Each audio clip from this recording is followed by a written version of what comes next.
So good morning everyone. आज जो remaining बाकी का 31, 32, 33, 34 तो इनमें से देखते हैं, एक होमवर्क देंगे। Question number 31। तो 31 में क्या बोला है कि यहाँ पर एक फंक्शन है F x is equal to cos X square, ये फंक्शन है और मुझे ये कंटिन्यूस है कि नहीं प्रूव करना है। अब इसको कैसे प्रूव करेंगे? बेसिकली यहाँ पर देखो, यहाँ पर दो फंक्शन है और दोनों फंक्शन जुड़ा हुआ है। एक है कॉस ट्रिग्नोमेट्रिक फंक्शन और दूसरा है x square, that is polynomial function. तो अगर मैं इसको ध्यान से देखूंगा, ये बेसिकली एक कॉम्पोजिशन है दो फंक्शन का। तो कॉम्पोजिशन, जब दो फंक्शन का कॉम्पोजिशन है तो इसके बारे में कुछ डिस्कस किया था कि अगर मेरे पास दो फंक्शन है जी एंड एफ, ये एच कुछ भी लो, तो मेरे पास दो फंक्शन है जी एंड एफ। तो अगर ये दोनों कॉन्टिन्यूस है, जी भी कॉन्टिन्यूस है, एफ भी कॉन्टिन्यूस है, देन उन दोनों का जो कॉम्पोजिशन है जी ऑफ एफ, ये भी कंटिन्यूस ही होगा। ओके, ये ऑलरेडी डिस्कस कर चुके हैं। वो अलजेब्रा ऑफ कंटिन्यूस फंक्शन के टाइम पे वहाँ पर कॉम्पोजिशन ऑफ कंटिन्यूस फंक्शन भी था, तो वहाँ पर ये पूरा डिस्कस किया हुआ है। तो अब इस एग्जाम्पल को करने के लिए मैं ये कॉस एक्स स्क्वायर को, वो कौन सा दो फंक्शन का कॉम्पोजिशन है, वो दो फंक्शन में लिखने की कोशिश करूंगा। फिर उन दोनों फंक्शन को मैं चेक करूंगा वो लोग दोनों कॉन्टिन्यूस है कि नहीं। अब अगर वो दोनों कॉन्टिन्यूस निकला तो ऑब्वियसली एफ एक्स भी कॉन्टिन्यूस होगा।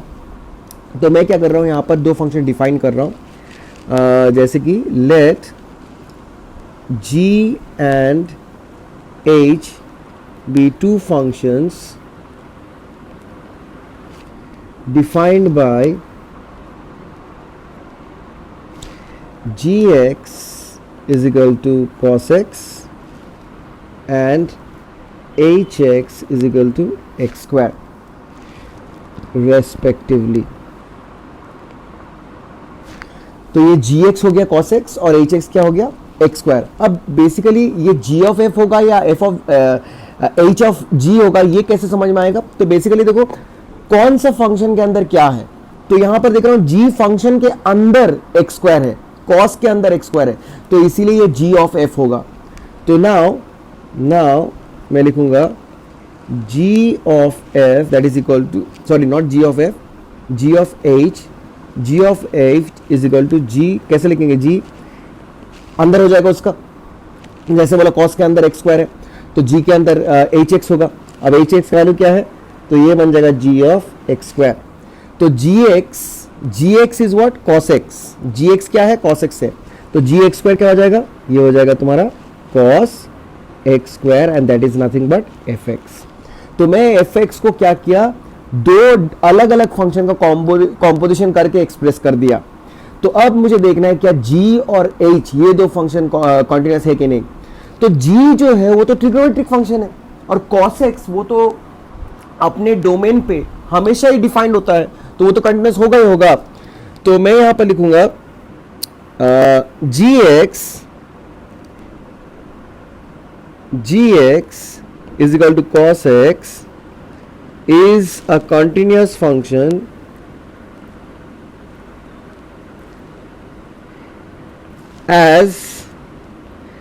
as it is a trigonometric function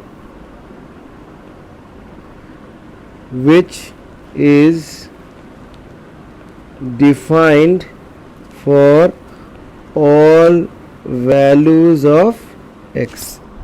तो ये अब दूसरा H X is equal to X square, तो वो भी तो हमेशा डिफाइंड होता है, वो तो कभी अनडिफाइंड नहीं होगा, तो वो भी कंटिन्यूस होगा। and hx is equal to x square is also a continuous function as it is a polynomial function। तो वो एक polynomial function है and is defined for all values of x। तो ये भी for all values of x के लिए defined होगा। अब g भी कॉन्टिन्यूस, h भी कॉन्टिन्यूस, तो ऑब्वियसली f भी कॉन्टिन्यूस होगा क्योंकि वो कॉम्पोजिशन ऑफ दो कॉन्टिन्यूस फंक्शन का है। तो मैं लिखूंगा therefore F x is also a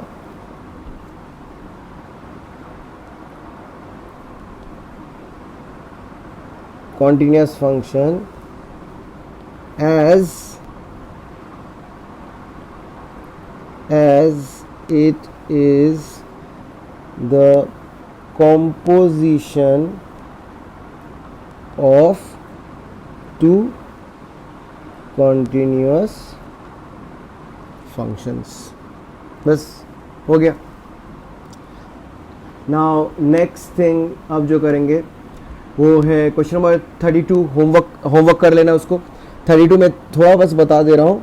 यहाँ पर क्या है, यहाँ पर तुम्हारा fx जो है मॉड cos x है। fx क्या है, मॉड cos x है। तो ये मॉड के अंदर cos x है। तो अगर मॉड के अंदर cos x है तो यहाँ पर gx क्या हो जाएगा, gx हो जाएगा मॉड x और hx हो जाएगा cos x। तो मुझे यहाँ पर निकालना क्या पड़ेगा, मुझे यहाँ पर निकालना पड़ेगा g ऑफ f, मतलब g फिर से f लिख रहा हूँ, गलती। तो ये हो जाएगा g of h is equal to g hx, g और hx का वैल्यू क्या होगा cos x। अब g ऑफ x, तो ध्यान से एक चीज़ नोट करो, g ऑफ x का मतलब मॉड ऑफ x। तो g x के दोनों साइड बार है, तो अगर g ऑफ cos x है, अब cos x के दोनों साइड बार हो जाएगा, तो ये बन जाएगा cos x। तो फिर से मॉड्यूलस फंक्शन, ये भी कंटिन्यूअस है, it is defined for all values of x, तो ये भी कंटिन्यूअस हो जाएगा और ये मॉड्यूलस फंक्शन होता है, तो वही रीजन लिखना है। फिर cos x तो हम लोगों ने देख ही चुका है, वो तो कंटिन्यूअस है ही, तो इसीलिए इसको एज एन होमवर्क सॉल्व कर लेना। अच्छा, क्वेश्चन नंबर 33 ओके, देखते हैं क्वेश्चन नंबर 33। तो यहाँ पर क्या है, एग्जामिन दैट fx, तो यहाँ पर इसको एज्यूम कर लेते हैं, let fx is equal to sine mod x। तो यहाँ पर बोला है examine that fx that sine mod x is a continuous function. तो ये जो साइन मॉड x है ये कंटिन्यूअस फंक्शन है कि नहीं, ये हमें एग्जामिन करने बोला है। तो ये कैसे करेंगे, अब एक चीज़ यहाँ पर ध्यान रखना है कि फर्स्ट ऑफ ऑल यहाँ पर साइन x जो है, ये ऑब्वियस सी बात है, ये तो define for all values of x होगा। तो पहला पॉइंट वो लिख दूंगा, the function fx is defined for all values of x। तो x का सारे वैल्यूज पे ये डिफाइंड होगा। अब इस सिंस वो मॉड है, तो मॉड को हटाने के लिए हम लोग क्या करेंगे, तो मॉड को हटाने के लिए हम लोग एक चीज नोट करते हैं। तो फर्स्ट ऑफ ऑल वो मॉड x जो है वो नेगेटिव कब हो रहा है, तो मैं यहां पर ऐसे करके लिख रहा हूं, तो साइन सपोज मैं x का जो वैल्यू ले रहा हूं वो लेस देन 0 ले रहा हूं और दूसरा है x greater than equal to 0। तो लेस देन 0 जब लेता हूं, मॉड का मतलब लेस देन 0 और ग्रेटर देन इक्वल टू 0 आएगा। तो जब लेस देन 0 लेता हूं तो x का वैल्यू क्या है माइनस x, तो ये बन जाएगा माइनस x। और ग्रेटर देन इक्वल टू 0 में क्या हो जाएगा, साइन ऑफ x हो जाएगा। और माइनस x का मतलब क्या है, वो जो साइन है ये माइनस साइन x हो जाएगा और x लेस देन 0, और यहाँ पर क्या होगा sine x when x is greater than equal to 0। तो अगर मुझे कंटिन्यूटी चेक करना है, जो मेरे क्वेश्चन में बोला है कंटिन्यूटी चेक करने के लिए, तो मैं एक नंबर लाइन ड्रॉ करूंगा और उस नंबर लाइन पे मैं एक पॉइंट मार्क करूंगा, वो है 0, x इक्वल टू 0, क्योंकि यहाँ पर तो 2 ही पॉइंट है। अब next thing, x less than 0 बोला है, x लेस देन 0 पे क्या है माइनस साइन x, और x ग्रेटर देन 0 पे क्या बोला है, दैट इज साइन x। तो कंटिन्यूटी के लिए हम लोग को एक एक करके चेक करना पड़ेगा। पहले 2 इंटरवल है और 1 पॉइंट है, तो पहले पॉइंट का चेक करूंगा मैं। For the continuity of fx का कंटिन्यूटी के लिए एट x इक्वल टू 0, अब हम लोग चेक करेंगे। तो पहले तो f0 निकालना है, तो f0 क्या हो जाएगा, x की जगह पे 0 पुट करेंगे तो ये बन जाएगा sine 0 degree and that comes out with 0। अब नेक्स्ट LHL करेंगे, तो LHL is equal to limit x tends to 0 minus fx, तो limit x tends to 0 minus fx का वैल्यू क्या है साइन। अब x 0 माइनस है, तो 0 माइनस मतलब लेस देन 0, तो ये होगा माइनस साइन x। और यहाँ पर ऑब्वियसली जीरो आएगा, minus sine zero is zero only, तो वो भी जीरो आएगा। अच्छा आर एच एल, अब आर एच एल निकालते हैं, तो आर एच एल के लिए क्या हो जाएगा, limit x tends to zero plus F x is equal to limit x tends to zero plus यहाँ पर आ जाएगा साइन x और इसका वैल्यू हो गया जीरो। तो मैं क्या देख रहा हूँ, since limit x tends to zero F x is equal to F zero, so f is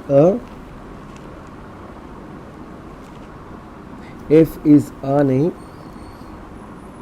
f is continuous at x equal to zero. अब नेक्स्ट वो दो इंटरवल पे मुझे चेक करना है, x लेस देन जीरो और x greater than zero पे। तो x लेस देन जीरो पे हम लोग पहले चेक ये करते हैं, तो for x less than zero F x क्या है मेरा, माइनस साइन एक्स। अब एफ एक्स जो माइनस साइन एक्स है ये तो एक ट्रिग्नोमेट्रिक फंक्शन है, which is a trigonometric function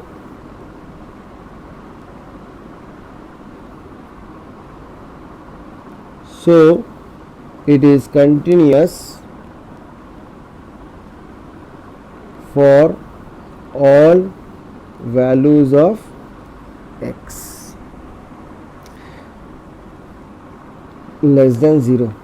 अच्छा now for x greater than zero यहाँ पर क्या होगा, f x is equal to plus sine x होगा, which is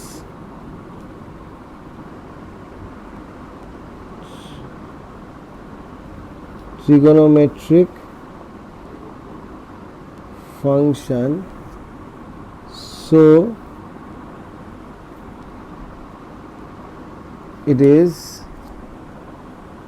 continuous for all values of x greater than 0। तो hence f(x) is a continuous function। Okay, so this is how we solve this question।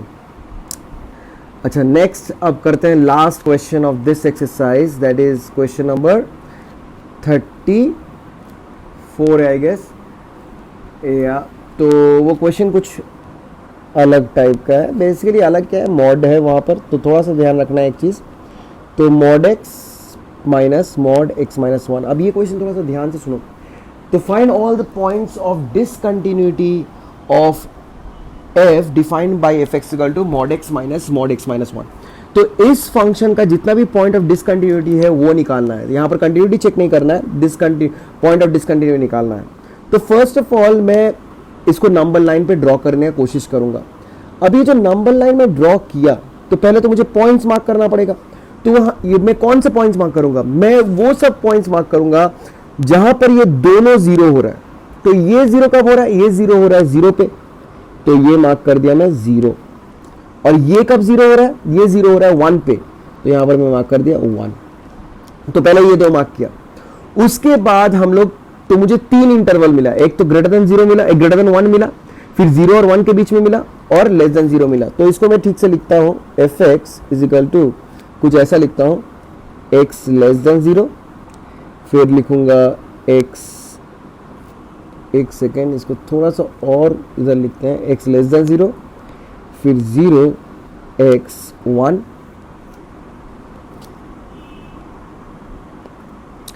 फिर लिखूंगा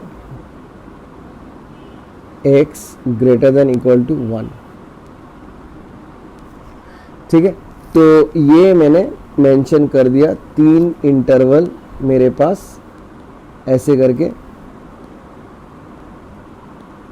okay, now अब एक एक करके function का value लिखते हैं। तो लेस देन जीरो बोला है, तो लेस देन जीरो का मतलब क्या है, लेस देन जीरो का मतलब है कि नेगेटिव वैल्यूज। अब नेगेटिव वैल्यूज ये भी तुम्हारा नेगेटिव होगा, मतलब लेस देन जीरो बोला है, लेस देन जीरो मतलब माइनस वन। यहां पर अगर माइनस वन पुट करेंगे तो मॉड के अंदर माइनस वन माइनस, और ये भी माइनस वन, तो ये माइनस टू हो जाएगा, तो दोनों ही नेगेटिव है। तो अगर दोनों ही नेगेटिव है, मॉड क्या करेगा, वो एक माइनस साइन पुट कर देगा उसके आगे, तो ये बन जाएगा minus x minus of minus x minus one. तो दोनों के आगे माइनस साइन पुट कर देगा mod.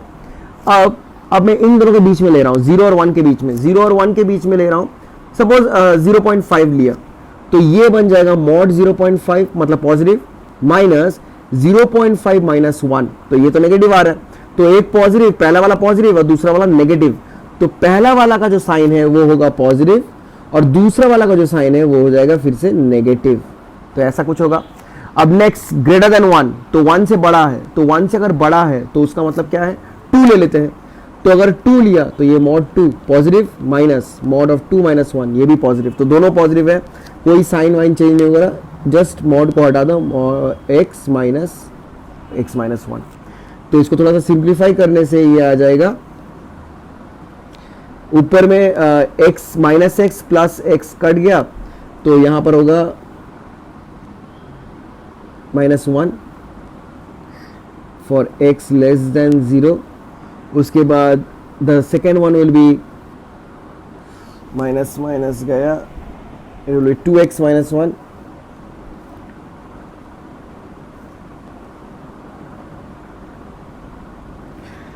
then the third one will be +1।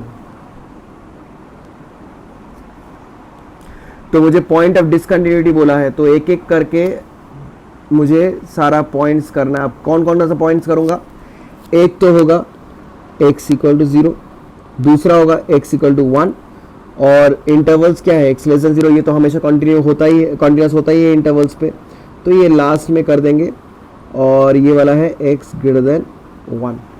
तो ये पांचों मुझे चेक करना है। तो फर्स्ट ऑफ ऑल मैं ये 2 पॉइंट का चेक करता हूँ, तो लिखेंगे for the points of discontinuity,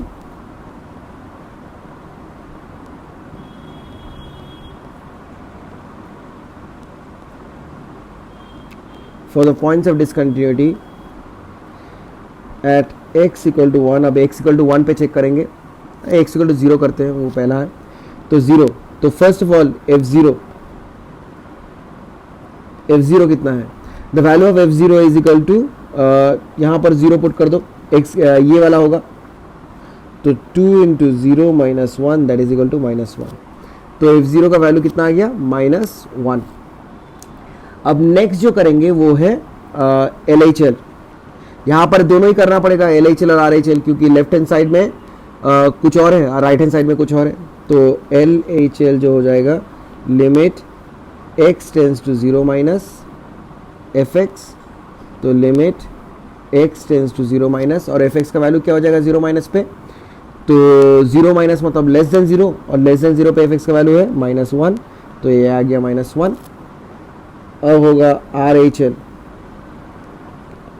limit x tends to 0 plus fx, limit x tends to 0 plus, 0 plus का मतलब 0 से बड़ा, और 0 से बड़ा मतलब ये वाला, तो 2x - 1,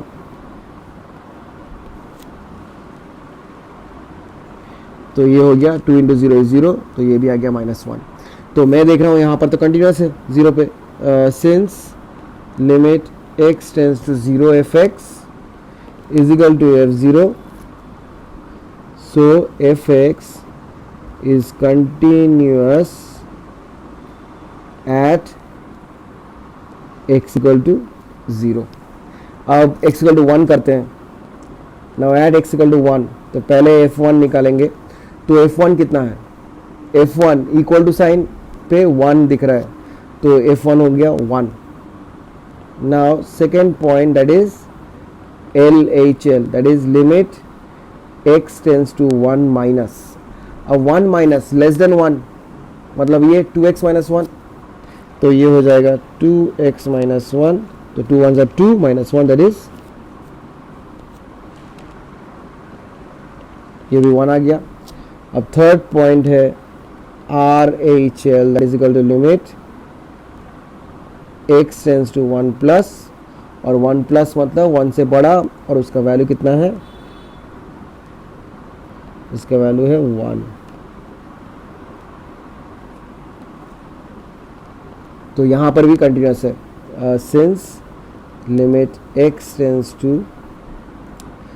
1 fx is equal to f1, so F x is continuous at X equal to 1। तो अब बाकी का जो पोर्शंस है वो जो हम लोग को करना पड़ता है इंटरवल्स के लिए, तो एक वाला एक मैं दिखा देता हूँ।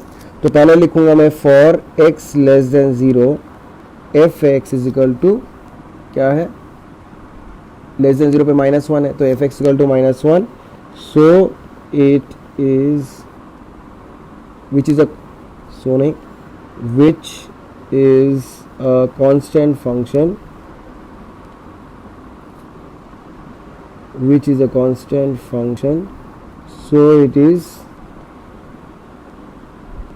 continuous for all values of x less than 0। तो एक एक करके बाकी दो भी लिख के तो हम लोगों को पता चल ही चुका है, तो ये कंटिन्यूस फंक्शन है and there is no point of discontinuity. तो लास्ट में मुझे ये लिख देना है, hence there is no point of discontinuity. So आज यहीं तक रखते हैं, फिर बाद में दूसरा वो डिफरेंशिएबिलिटी करेंगे, ठीक है।